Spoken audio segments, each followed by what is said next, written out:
Hey everyone, Rivers here with some cool tech, and look what I have here today. It's the Minix Neo X5 Mini. This little player is a condensed down version of the awesome Neo X5, one of my all-time favorite Android mini PCs. So you can see it's lost a few inches around the waist, but it's kept most of the goodness that made the X5 so popular. It also comes with an improved IR remote control.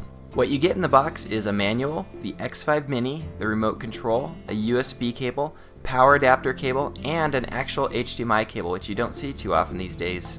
Inside, it's got a Rockchip 3066 CPU, 1 gig of DDR3 DRAM, 8 gigs of flash memory, Wi-Fi 802.11 BGNN, but really it's the ports and the software that make this an exceptional player. So over here on the side, you've got two full-size USB ports, you've also got a full-size SD card slot, and then on the back you've got your HDMI port, optical audio out, which does 5.1 channel sound, your Ethernet port, and your power port. Now on the bottom it's got new grippier material plus rubber feet to keep it in place. The included remote is a nice improvement too. All of the buttons are working great, including power, home, and menu buttons, plus it seems to have a better field of view. Here you can see it compared to the original X5, which I think is a great improvement. It's just the perfect size now, and it has just the perfect number of ports. You do lose your audio jacks, power button, and one USB port, but I think it's worth it to have this nice small form factor. Here you can see what it looks like compared to an Apple TV. They're very similar in size and shape. They have almost the same ports on the back as well. The difference is on the side, there are the extra two USB ports and SD card slot. Plus, of course, the ability to install thousands of Android apps. And if you need to upgrade the firmware in the future, the flash mode button is right here on the bottom. Overall, I think this new form factor is perfect. It has just the right number of ports, and it feels solid now. It's about as heavy as an Apple TV. Here's what you'll see when you first start up the X5 Mini. You'll have your choice of launchers. You can choose the grid launcher, which uses the included mouse, or if you have a regular mouse or an Air mouse remote control, you can use the other launcher. So the grid launcher is very easy to use. You just toggle where you want to go, and it works great for apps that are meant for remote, like XBMC, where you can just go up, down, left, right, and select to do almost everything.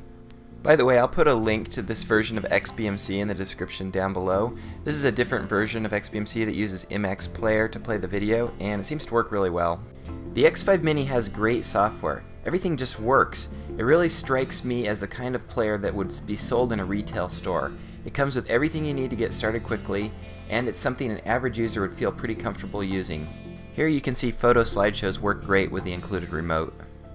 For other apps that require typing or the use of a mouse, I recommend an Air mouse remote like this one. It uses an accelerometer to give you a mouse cursor wherever you want it. You can use its pointer on the on-screen keyboard or type in your searches as well. I'll put a link to some good remotes in the video description. If you choose the other launcher, this is what you'll see. So you've got a lot of your most commonly used apps and settings on the desktop, and here's the rest of the included apps. So you've got most of the basics. The camera on here actually works really well, and it works in Skype also.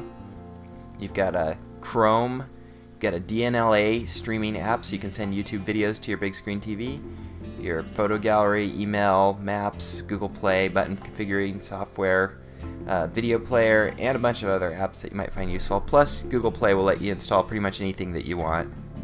Next, I went ahead and installed all my favorite apps on here, as well as Go Launcher HD, which upgrades the way the icons look, makes them a little bit bigger.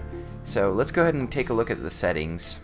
First up, we have Wi-Fi, which works great on the X5 Mini. It connected right up for me, no problems at all.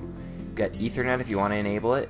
Here in the sound is an interesting thing. So you've got 5.1 channel sound through the optical audio out, which is awesome. Also under display, you have the option to have your monitor turn off, and you can select the amount of time that you want it to wait before it turns off.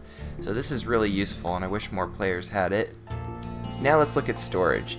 Over here, Minix does it right. They give you 4 full gigs for app storage, the rest is for data storage, and then of course I've got a 32 gig SD card in here. And finally, for the Android version, we've got 4.11 Jelly Bean, which works great, so I've got no complaints at all. Alright, now we're going to run a couple benchmarks on here. So first up, LinPack, which is a quick CPU benchmark, and it's getting in the upper 70s, 80s, which is awesome for a Rockchip 3066 CPU. So that would explain why it's so nice and fast. Okay, next we'll run CPU-Z, which is a real-time CPU info app and device info app. And you can see here it's running a dual core, the variable clock speed, And depending how much you stress the CPU, it'll up the clock speed for you, so you can see that it does go up pretty high. I have seen it go all the way up to 1.6 gigahertz. And here you can see some more information about the system itself. And finally, I ran Antutu, which is a benchmarking app that benchmarks overall system performance, and we got 10,307, which is a really good score for this CPU.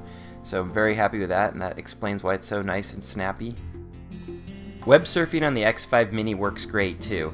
It's nice and fast using Dolphin Browser. I can see using this on my big screen TV from my couch. Let me quickly show you the video playback on here using MX Player, which is an awesome player for Android.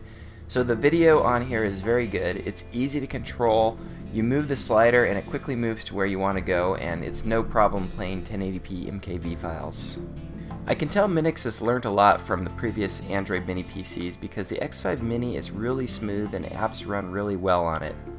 I'll miss that other 8 gigs of flash memory, but having a 4 gig partition for apps plus using my 32 gig micro SD card and the fact that I really like the compact form factor make it worth it to me. It's a little bit hard to find right now, but I'll put a link to the X5 Mini in the video description below. I'll list any new info about the software in the video description. Please give this video a thumbs up if you like what you saw, and don't forget to subscribe if you want to see more videos like it.